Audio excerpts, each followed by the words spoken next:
Alfa Romeo has come such a long way since building its first car in 1910 called the Morosi 24 HP. Today, they still make some of the best looking Italian designed cars on the market. What stands before us right now is the 2023 Alfa Romeo Giulia Estrema.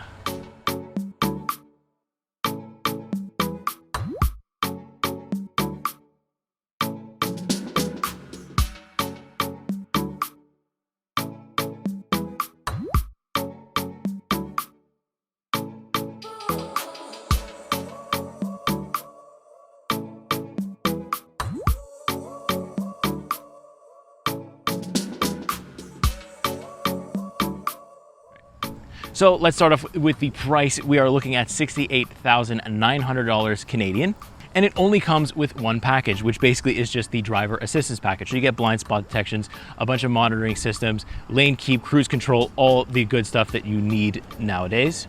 Under the hood, we're looking at Alfa Romeo's 2-liter direct injection turbocharged engine, which no, it's not the Quadrifoglio, so we don't get the Ferrari tuned engine, but I'll talk a little bit later about if we actually need that or not. So this engine is going to produce 280 horsepower, 306 pound-feet of torque. We're also getting an 8-speed automatic transmission. And what's even better for our Canadian winters, we have all-wheel drive with the Estrema package. So with all the specs, numbers, price, and everything else out of the way, let me take you a tour around the car. We're gonna do the exterior, then I'm gonna take you in the interior, and then of course we're gonna take it for a test drive. Let's get right into it. So as usual, we are starting up front first with the Alfa Romeo Giulia Estrema. Oh my God, I can't believe I'm standing here. And have you noticed the shirt yet? It was either I wear this shirt or I speak Italian for the whole video, and I don't think you're gonna like the second option. But let's get right to this front end. So very nice and clean Alfa Romeo logo right there. It's my favorite part. Honestly, the front of the Alfa Romeo, you can't go wrong. Even if you get the Stelvio, whatever it is, these front ends are so well designed. And this one has a little bit of a facelift. Things are just more cleaner. These headlights are just more cleaner. They just form with the body just a little bit more than in previous years, but still it's that iconic classic Alfa Romeo look that we're all used to knowing and absolutely loving. I get a lot of head turns on the street when they see this thing coming, so that's nice. We do have some front parking sensors, no front parking camera or anything like that, but we do have some nice carbon fiber right here, and it is just so wonderful. They've done a good job again with the Alfa Romeo Giulia in the front end. All right, next up, we're at the rear of the Alfa Romeo Giulia, and just like the front end, it is such a good design back here, sporty and Italian inspired. Then we also have the Alfa Romeo badging, the Q4 badging right over there. So that Q4 stands because you have the all-wheel drive. These really nice taillights here, again, sporty, love that. And then we have two big boy exhausts as well as a really nice diffuser. This diffuser is one of my favorites I've seen all year. Sporty, looks like it's ready to go, so we love that. And not a bad sound out of the thing either. So next up, we're gonna pop the trunk. Our rear-facing camera is right underneath that little button here. Not automatic, but it does kind of pop up for you, which is really cool and nice. Not a whole bunch of vertical space going on here, but you can kind of put a lot of things back there. Again, I'm going to use the golf club reference because it's what we used last week. You can probably fit a good 2 or 3 sets in there if you're organized properly. But I do feel like maybe, again, we're trading a little bit of rear seat space for trunk space here, but not a big deal because you're not really doing this or taking this car for the trunk space. You're taking it because it's so good on the interior and the way it drives and the way it looks. So trunk space is okay for what this car is trying to be. Okay, so here I am now on the side of the Alfa Romeo Giulia where you can see just how compact it is, but it still looks just as good as any other angle of this vehicle. We've got very nice rims right here with the Alfa Romeo logo right in the middle as well. I just love the designs of these rims. When they're spinning, when they're rolling, it just looks so good. We also have a one-touch lock and unlock button right up here, and if you put your hand in here with the key fob, it will either lock or unlock. Like it's already unlocked right now, so that's why you saw that little flash. And then we have carbon fiber right here on our mirrors, which you just can't go wrong with carbon fiber, come on. And then we have the Estrema badging right on the side. So overall, a very, very nice looking Alfa Romeo Giulia side profile. So that's the side profile, but let me open the back door here and let me show you what we got going on here. So I love the mix. It's a very clean mix right here. We have a mix of, again, gloss carbon fiber for the handle and a lot of that black and red stitching that I love, as well as a speaker and a little cup holder down there, which is nice. So let me get in, but let me bring you closer. Okay, so now I'm sitting in the rear of the Alfa Romeo Giulia, and it's just not bad at all. Like, I was expecting way worse. It was way worse last week with the Cadillac, and that was a bigger car, so it doesn't make sense. But listen, it's not a graceful thing to try to get in this thing. my ankle's bent at 90 degrees trying to get my feet under the seat. Once they're here though, I'm not that uncomfortable. I do like to drive with a little bit further sitting back, like the seat is really in my space. But if I were to sit here where the passenger seat is kind of moved up, I would have so much room. I could do a road trip right here. These seats are rigid, but I think they need to be because this car can kind of get up to speed pretty quickly, so that's nice. But I am comfortable. We have this little cup holder here in the back, no problem. 2 vents. Also, we have rear heated seats, so hey, not a bad option if you have to deal with crappy Canadian winters like myself. So you know what? I can't hate on that. And we have a double sunroof. For some reason, they didn't just make it one piece of glass. I don't know if this piece right here is integral to the structure of the car, but anyways, we got 2 sunroofs. Can't complain about that. So I have a little manual sunshade there, and the one in the front is actually automatic. And I got a good view of both from back here. So really can't complain, but I like it. And I'm surprised at how much room they actually managed to give me back here. So, you can't hate on that. But let's take a look in the business end of things. Let's hop up front. Okay, so now I'm in my favorite spot of the Alfa Romeo Giulia. The outside is wonderful, it's very nice looking, but the inside is just, I'm gonna start speaking Italian, I swear, even though I don't know how. But anyways, this car just brings it out of you. It's just so Italian inspired. I love this steering wheel. First of all, the steering wheel is not huge because it doesn't need to be. The car isn't big and it doesn't drive big either. So we have this really nice steering wheel with the red stitching around, nice blacked out Alfa Romeo badge. And probably one of my favorite things on any car ever is the fact that we have the start stop button for the engine right on the steering wheel. No, it's not colored red like a Ferrari or like the Quadrifoglio, but it is still here on the steering wheel, and I absolutely love it. And then the other wonderful touch in the Giulia, we have these paddle shifters right here, these column mounted paddle shifters. They're so good. I engage these pretty much every single time I drive it. If I'm gonna go in through, different twisty turns and stuff like that, I'm engaging this thing absolutely every time. So what else is there? On my left-hand side, I have some lighting controls, the illumination controls. Really deep in here, I have a trunk button, like it's really far down. This is a very low car, so I am properly on the floor, but I wouldn't have it any other way in the Giulia. I love this seating stance for this car. Very nice. We have these circular vents here that they feel Ferrari inspired because they're such a close company, right?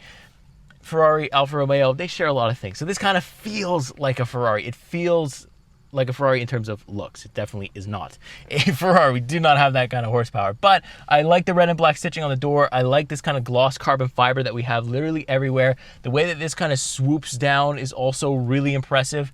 We have a gauge cluster, mix of analog and digital, so that's cool too. It is not customizable. I can kind of flip through the menus with like the turnstock here, which was weird. It took me a while to figure out where the turnstock to flip through the gauge cluster screens are, but it's gonna show you fuel economy, different stuff like that. Nothing crazy. And then the infotainment display is small. I know a lot of people are gonna call it small, but me, when it comes to infotainment size, I judge it by one thing. If the car is massive, I expect a massive screen. If the car is smaller, I don't mind having a smaller screen. So we have a smaller screen here, and I don't mind because it blends in. Like the car is off right now. It's not on because I didn't want the engine noise to interfere with the audio, but it's not even on. And I can't even tell really where the screen is. It's just like one panel. So you'll see some B-roll with that in there. It's one panel. Then right next to it, I have this nice gloss carbon fiber. The glove box has some nice felt in it. I just love this swooping design here. I have dual zone automatic climate control. I have heated seats. I have heated steering. All the HVAC controls are right here, but I can also control them through my infotainment. Infotainment also has things like the performance settings and different stuff like that. You can see all of that in there. So it's basic, but I found something weird with the infotainment. So I have this little scroll wheel down here, kind of like the Escalade last week anyways. I have this little scroll wheel that I can go through different menus, and it's completely snappy and stuff like that. But when I try to use the touchscreen, the infotainment system lags a little bit. It's such a strange thing. So I've just been using this because it doesn't lag at all, but it's a little bit laggy when you actually want to use your hands, which is interesting. But other than that, I have this scroll wheel. Obviously, I have another little wheel here to select my drive modes. It's called D and A, and I'll explain to you what they do when we take it for a drive. I also have a volume knob right here instead of up here. Very easy to access. So when you're cruising along like this, I can access this very, very easily. So I like that a lot. And then this whole center console is gloss carbon fiber, which I like. Really adds to everything. And then we have a little slot right here. It couldn't be for anything else but the key fob. And that's just cool. I've never really had a car that had a key fob holder, but the Alfa Romeo Giulia definitely does, and it's very nice. There's one USB port up front here, at least underneath the gauge console. But if I open this guy up, I have another USB-A and a USB-C as well as an aux cable. And then this part right here, there's a little insert here. I can slide my phone in without even having to open this guy, and I could have my wireless charger on right there, and it'll tell you in the infotainment if it's charging your things or not. Okay, so enough of the talk, enough of the tour stuff. Let's get to the meat and potatoes of this thing. Let's take this car on a drive because I am so excited to show you this thing. We're gonna talk about the seats, the comfortability, the fuel economy, and everything in between. And of course, we're gonna take it for a rip. So let's go. Okay, on the road now, 2023 Alfa Romeo Giulia Estrema. That's a lot of words to say for a car, but I've just been reminded of Italy every time because the car is red. There's Italian accents literally everywhere, but it's been really fun. This car is such a solid sports car, but also grocery getter, but also daily driver, because it's not like we don't have the Quadrifoglio engine. We don't have more horsepower than we need. This 2-liter gets me around town in a fun way with these paddle shifters. So like really the driving has been good. So let me pump the brakes here, put it in D mode for the sport mode, and let's absolutely send this thing. Let's rip it. Here we go, plastic click point. There it goes. Shifts almost at the red line, like so close to it. And it just wants to keep giving. Like this is a car that keeps on giving. And it's just smooth. Like there's obviously quite a bit of turbo lag, and there's like a click point in this pedal. Once you click it past, the car's like, all right, full beams, here it comes. And it just shifts near red line in automatic. Even when I go into manual mode, I have to like turn the shifter to the left, and I can go into manual mode and it'll still let me shift near red line. If I get too far over to your red line though, it does shift for you because it's probably protecting the engine and transmission, which is obviously what I would expect and is completely normal. But yeah, the steering wheel isn't oversized, so the handling is really good. It's not a massive steering wheel because you don't need one. We don't have a massive car here. So the fact that it's really small and nimble kind of adds to it. And when I'm going through like high-speed corners like this one, I have so much confidence just to throw it in the corner, like to absolutely just, you know, yank the car over if I want, because it's so nimble, it's so small that I feel like I'm driving a go-kart in some senses. Like when I'm really get through those windy roads here, it just feels like a go-kart, and it's so cool. So obviously this is the type of car that, you know, even knowing, like I said, it's not the Quadrifoglio engine, it's very hard to go slow in. And the problem with that is that I have a red car and I'm very much stand out in every situation. So far, I've been a good boy. No tickets. But I find it very hard to keep this car under the speed limit. It is extremely difficult because it's just so much fun to drive and use that I just can't keep my foot off the accelerator. I cannot do it. It's just too much fun. And the noises are not crazy. They're not like super loud, nothing ridiculous, but they're enough, and it's enough. And there's no pumped in, there's no games that are being played here. It's just straight audio. And then I can even switch back to the N mode, which is natural. It's just balanced, you know, and things kind of take a little bit of a thing. The ride quality gets smoother. Although when you are in sport mode, you can press the center button on here and you can have the dampening activate anyway. So the adaptive dampers in this thing are also just top notch. Although on normal highway roads, like the bumps, it does smooth them out, but like huge craters that we get here in Quebec, it feels like you're in a dryer sometimes because the car really gets unsettled. Even with the dampening on, there's just nothing that can save you. But that's more a Quebec infrastructure problem than an Alfa Romeo problem. So like I said, pretty much every drive I go on, I'm engaging my manual paddle shifters. They're column mounted, so it's so much fun. And the car does indicate when you should shift gears, although you can go very close to red line without it interrupting you whatsoever. So I just have been having a blast. I engage these things every time, and this car sounds so good on a downshift. Like when I'm just like coasting and I downshift like just a little bit early to get the revs up high, it sounds so good. Like I don't know if you can hear it when I'm doing it because I'm going over bumps and stuff, but it's just like, it's a very clean sound. It's a very well-tuned sound. I think this car is just overall very, very well-tuned. It's like right here, I don't know if you'll be able to hear it. I'm downshifting now. I think it's too quiet. I think it's just too quiet for you guys to hear it. Yeah, it's just too quiet, but trust me, it is there, and it is a great noise.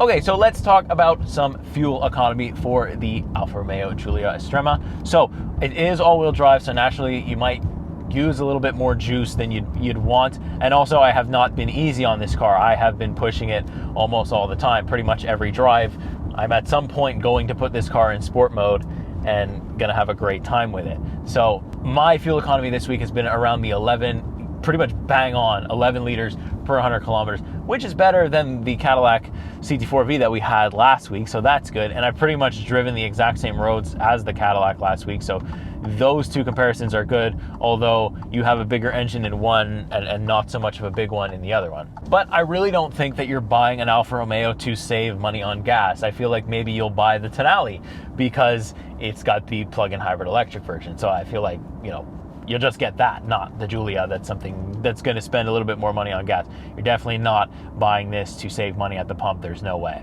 Okay, so unfortunately, let's do some final thoughts on the Alfa Romeo Giulia. Like I said at the beginning, been a great week, been such a pleasure to drive, been such a privilege to drive it, because Alfa Romeo is one of those brands that I never thought I would be able to drive in my lifetime, and the fact that I have is just crazy. So the fact that I'm even in here is insane, and I'm so grateful for this opportunity.